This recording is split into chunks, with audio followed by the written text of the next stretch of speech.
Every story has a turning point, a moment when everything changes. The turning point.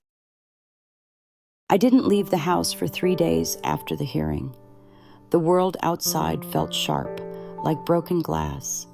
Even the sunlight seemed to judge me.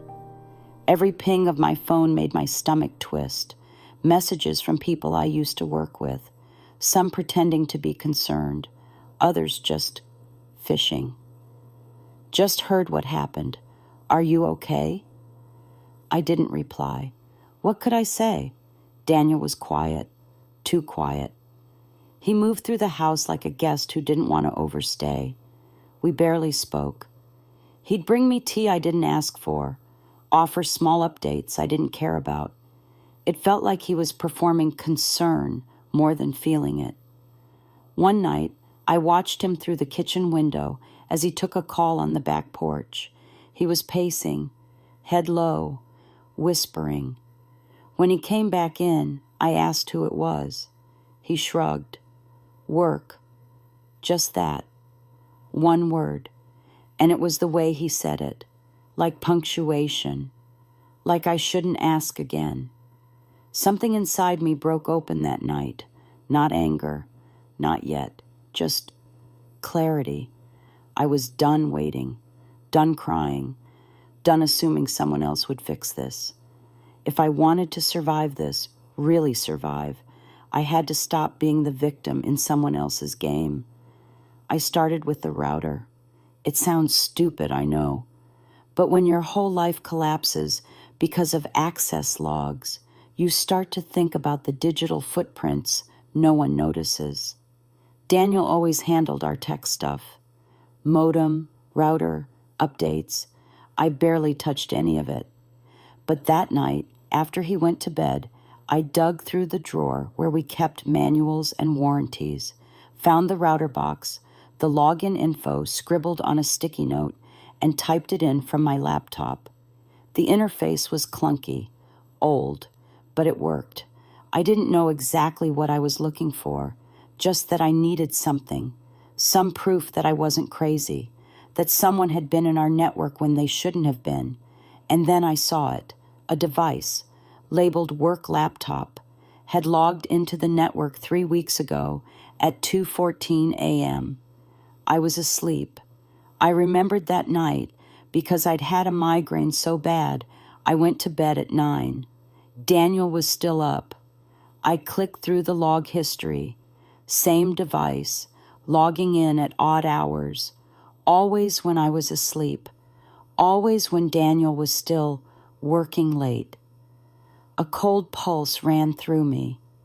I took screenshots, saved everything, backed it up twice, once to a flash drive I hid in an old shoebox, and once to a cloud account Daniel didn't know about.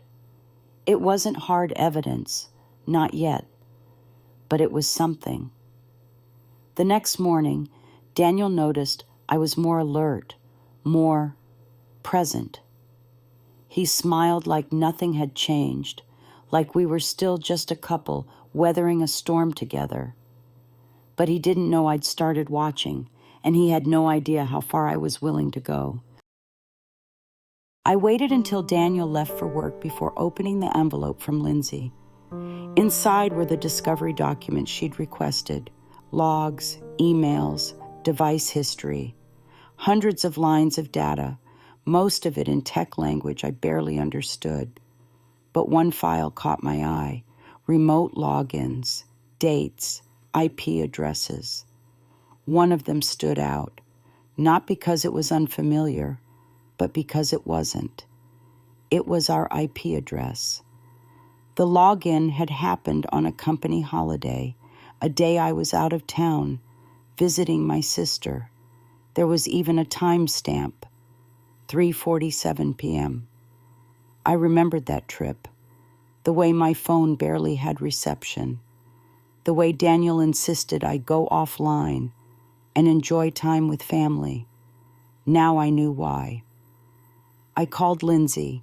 She listened, silent, while I explained everything I'd found, the router logs, the remote login, the timeline. When I finished, she exhaled slowly. "This helps," she said. "It's not a smoking gun, but it shows something's off. We'll flag it, bring it into the next phase of discovery." "But what if it disappears?" I asked. "What if someone wipes the logs before then?" There was a pause. "Back everything up, twice. And Emma, don't talk to Daniel about this. Not yet. Not yet." That phrase stuck with me like a splinter under skin. I didn't plan to talk to him. I planned to find more. That afternoon, I remembered something. Years ago, when Daniel upgraded his laptop, he didn't throw out the old one. Said it might be useful someday. He kept it in a box in the garage, buried under cables and old routers. I waited until evening, when he went out for drinks with coworkers, or at least that's what he said. And then I went hunting. The laptop was still there, dusty, heavy, but intact. It took 3 tries to boot it up. The fan wheezed like a dying animal, but it turned on. Password protected. I stared at the screen. I didn't know the password, not for this one. He never used the same one twice. Said reusing passwords was asking to get hacked. And then it hit me. He used phrases, inside jokes. I tried the first one that came to mind. Warm July. The screen blinked. Access granted. My heart pounded. I didn't know what I'd find. Emails, files, nothing. But the first thing I noticed was a hidden folder on the desktop. No label, just a dot. I clicked. Inside were dozens of files, documents, audio recordings, even a video folder. It was encrypted. I didn't dare try to open them on my own. I'd risk corrupting something. And if what I thought was true, if Daniel was setting me up, I needed every bite of it untouched. So I did something I hadn't done in years. I called Eli Whitaker. We'd gone to college together. He was the kind of guy who built his own VPN at 19 and hacked the campus grading system just to prove he could. We hadn't spoken in almost a decade. But when he picked up, his voice was the same, slightly amused, like the world was one big puzzle waiting to be solved. "Emma Green," he said. "Now that's a blast from the past. What's going on?" I hesitated. Then I said the words that felt both terrifying and inevitable. "I think someone framed me, and I need your help to prove it." Eli met me at a coffee shop on the edge of town, one of those half-forgotten places with flickering lights and music that sounded like it came from underwater. He looked older. Same hoodie, same sharp eyes, but the edges of him had frayed. Like a man who'd seen too much code and not enough sunlight. I slid the laptop across the table. He didn't ask questions, just opened it, plugged in a small USB stick, and started typing. "You're lucky it's this old," he muttered. "These older systems have more holes than Swiss cheese." I didn't speak. I just watched. He worked with the kind of quiet intensity that made people nervous. I could see why he never lasted long in traditional jobs. After 10 minutes, he leaned back. Encrypted AES 256. Good stuff. Someone took their time making this hard to crack. "Can you get in?" I asked. He smiled. "Eventually. But I'll need to take it home. Rushing could trigger a wipe. You don't want that." I hesitated, then nodded. "Okay, just be careful. I think whatever's in there might be the reason I'm being set up." He nodded slowly, thoughtful. "You think it's Daniel?" I opened my mouth, then closed it again. I didn't want to say it. Saying it made it real. "I don't know," I finally said. "But too many things point to him. And I don't have time to pretend otherwise." Eli packed up the laptop like it was a bomb he didn't want to jostle. Just before we stood up to leave, he looked at me again. His tone had shifted. "Listen, this is probably nothing, but someone pinged my VPN server 2 nights ago. That almost never happens." I frowned. "What do you mean pinged?" "Someone tried to trace it, backtrace traffic. Not deep enough to find me, but just enough to make me notice. And the weird part? It happened an hour after you messaged me." A chill slid down my spine. "Could it have been Daniel?" He shrugged. Could have been someone else. But you're not just up against your husband anymore. If someone else is watching, you need to assume they're 10 steps ahead. The words stuck with me all night.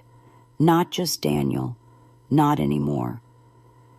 When I got home, I checked the locks 3 times, drew the curtains, hid the flash drive in a box of tampons under the sink. I even turned off my phone, but paranoia has a way of seeping through the cracks. That night, I dreamed I was back in court, only this time the witness stand was empty, and I was the one holding the knife. 3 days passed before Eli called. I answered before the first ring even finished. "I cracked it," he said. No greeting, just the words I'd been waiting for. I drove to his place that evening, a cluttered apartment that smelled like solder and old coffee. His desk looked like it was assembled from 6 different eras of computing. But on the screen, something blinked. A folder. I leaned in. He opened it. There were audio recordings, several of them, short, clipped, time-stamped, and documents. One in particular made my blood freeze. It was a contract, a signed agreement between an anonymous shell company, Luxtalis Group, Ltd., and a consulting firm that didn't even have a real website.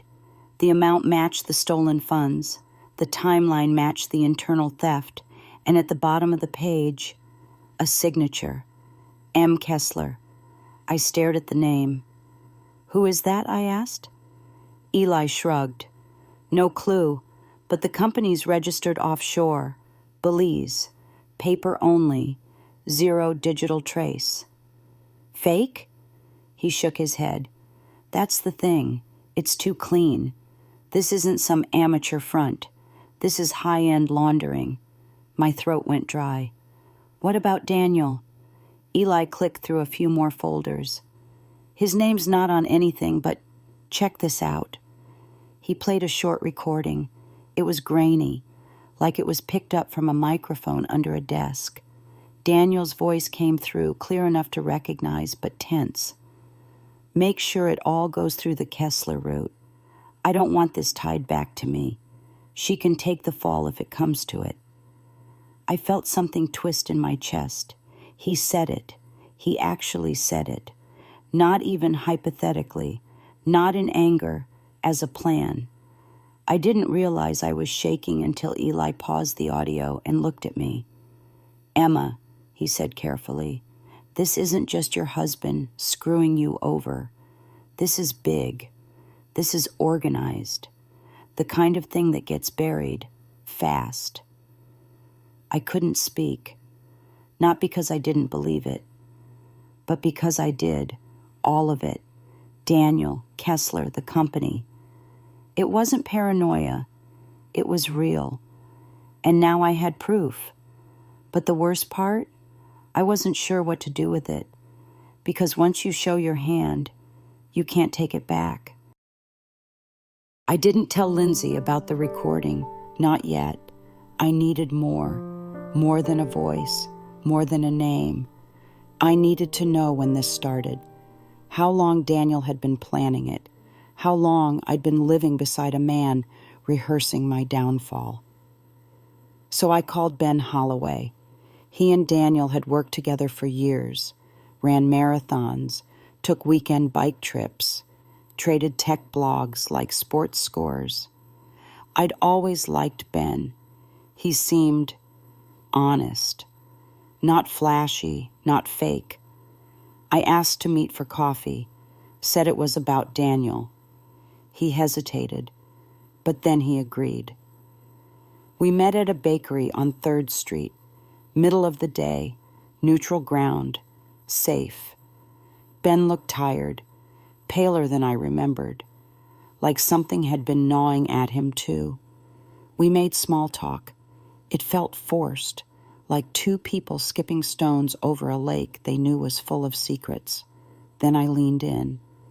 "I need to ask you something," I said, "and I need you to be honest." His eyes flicked down to his cup. "Did Daniel ever mention problems at work? Anything about moving money months ago, before all this started?" He didn't answer right away. He just stared at his coffee like it might answer for him. Then quietly he said, "I wasn't supposed to know. He asked me to help wipe some drives, said it was for a client project, security protocol stuff." My pulse jumped. "When was this?" He hesitated. "January." That was 2 months before the first suspicious transaction. I leaned forward. "Ben, did he say who the client was?" He shook his head. "No, but Emma, he was nervous. I remember thinking that was weird for him. Daniel doesn't get rattled." I waited.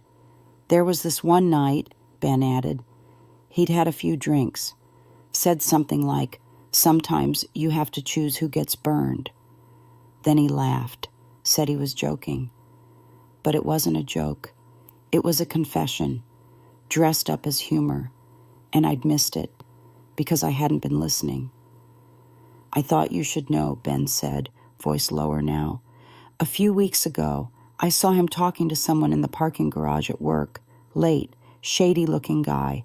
I asked about it. He said it was nobody, but the next day, he parked somewhere else, like he didn't want to be seen again." I swallowed hard. Ben looked me in the eye for the first time. "Emma, I don't want to be involved, but you didn't do this. I can see that now." I nodded slowly, but inside, something was screaming, because if Daniel had this planned months in advance, then everything, the comforting words, the lawyer, the concern, had been part of the act. And I was done watching the show. The message came at 2:13 a.m., a single line from Eli. "You need to hear this, now." I didn't hesitate. I slipped out of bed, barefoot on the cold floor, and crept downstairs like a stranger in my own house. Daniel was asleep, or pretending to be. I didn't care. I opened my laptop, clicked the file Eli had sent. It was an audio recording, grainy, compressed. But I knew that voice. Daniel. No hesitation, no nerves, just control. "She won't see it coming. That's the point. She trusts me. So everything looks organic, the stress, the burnout. She's already withdrawn. The auditors will just connect dots that I've laid out for them." Another voice responded, male, older, calm. "You're sure this won't come back to you?" "Not unless someone digs. And even then, I've got the perfect fallback. We had issues, distance. Everyone saw it." My hands were shaking. "Emma's smart," Daniel added. "But she's not dangerous, not the kind who'd burn it all down to prove a point. She'll fold, like I was a file he could bend shut and bury." There was silence, then a laugh, low, confident, his. I sat frozen, not crying, not angry, just hollow. I'd spent weeks second-guessing myself, wondering if I was paranoid, if I was reading too much into things. But this wasn't subtle. This was war. And the worst part, he didn't just betray me. He studied me, mapped my stress, anticipated my reactions, used my silence against me. He knew I wouldn't fight back. Until now. I forwarded the file to Lindsay with one line, "We're done playing defense." Then I shut my laptop and sat in the dark. I didn't sleep that night. I didn't even blink, because the next move was mine. Lindsay didn't call. She came to the house. I opened the door to find her on the porch in a trench coat, eyes dark and unreadable, like she hadn't slept either. She stepped inside without a word and set her bag on the table. Then she played the file, again. When it ended, she didn't move for a long time. Finally, she looked at me. "This is enormous," she said. "If it holds up in court, it's not just enough to dismiss your case. It's grounds for criminal prosecution against Daniel." I nodded. "But we need to be careful," she added. "This isn't just personal anymore. If what he said is true, if someone helped him set this up, then we're not just going after your husband, we're poking something bigger." I stared at her. "You think he's not working alone?" She hesitated. Then she pulled out her phone and showed me an email. Anonymous, encrypted, received 2 days ago. "Drop the Kessler lead. It won't help your client. And it won't help you either." No sender, no signature, no trace. My mouth went dry. "Someone's watching," Lindsay said. "Someone who doesn't want this going public." I sat down, hard. "I want to file," I said. "Now, witness tampering, evidence fabrication, whatever you can call it. We go to the DA. Lindsay was quiet. "I can take it to them," she said. "But you need to be prepared. If this is as deep as I think, they might not touch it. Or worse, they might tip him off." I didn't speak, because I'd known it. Somewhere deep down, from the moment I heard Daniel's voice on that tape, he wasn't scared, because he thought no one could touch him, and maybe he was right. But I had one thing he didn't. Nothing left to lose. "I still want to file," I said. "Whatever it takes." Lindsay nodded slowly. "I'll make the call." She left an hour later. I sat by the window long after she was gone, watching the street. Every passing car felt like a threat. Every pair of headlights, a warning. Daniel got home just after 9. He looked relaxed. Loosened tie, takeout bag in hand, like the world hadn't shifted beneath his feet. He smiled like everything was normal. "Dinner?" he asked. I stared at him and smiled back, because now I knew. This wasn't a marriage anymore. It was a war zone, and I was done being careful. The call came from an unlisted number. I almost didn't answer, but something in me said, "Pick up." There was a pause on the line, then a voice, male, calm, slightly amused. "Ms. Green, I think we have a mutual interest in clearing your name." I didn't speak. "You're cautious. Good. You should be. But if you want to know who really moved that money, we should talk. In person." My throat tightened. "Who is this?" "Someone who's seen the inside of your company's skeleton closet. Someone who knows Mr. Kessler isn't a ghost. He's a real man, with a real address." I stood up without realizing it. "What do you want?" Another pause. "Protection. Immunity, maybe, and a little leverage of my own. But first, we meet. Alone. Somewhere quiet." I hesitated. Every instinct screamed, "Don't do it." But I said, "When?" "Tomorrow, noon, Franklin Park, West Bench, near the Willow." And then the line went dead. I called Lindsay immediately. She was against it, of course. Said it was reckless, maybe a trap. She wasn't wrong. But I couldn't walk away. Not now. Not when the puzzle was finally coming together. I barely slept. The next day I got to the park 15 minutes early, sat on the bench, heart pounding in my throat. Every man walking by looked like a threat. Every glance felt like a setup. Then I saw him, mid-40s, clean jacket, neutral face, the kind of man you wouldn't notice twice, and that made him dangerous. He sat beside me without looking over. "I'm not here to scare you," he said. "And I'm not here out of guilt." "Then why?" "Because your husband's made promises he can't keep. And if you go down, so do I." I didn't breathe. He handed me a small envelope, plain, sealed. Inside is proof, real names, real connections. But you only get to use it if I get what I want. "What's that?" He looked at me for the first time. "I want to disappear. No charges, no interviews, no headlines. And I want Daniel to burn." I stared at the envelope in my hands. "What's your name?" I asked. He smiled, stood up, and walked away. "Let's just say I'm someone who finally picked the right side." I sat on that bench long after he vanished, the envelope burning in my lap like a lit fuse. Whatever was inside, it changed everything. And if I opened it, truly opened it, there was no going back. If this story moved you, there's more to come. Subscribe and don't miss the next turning point.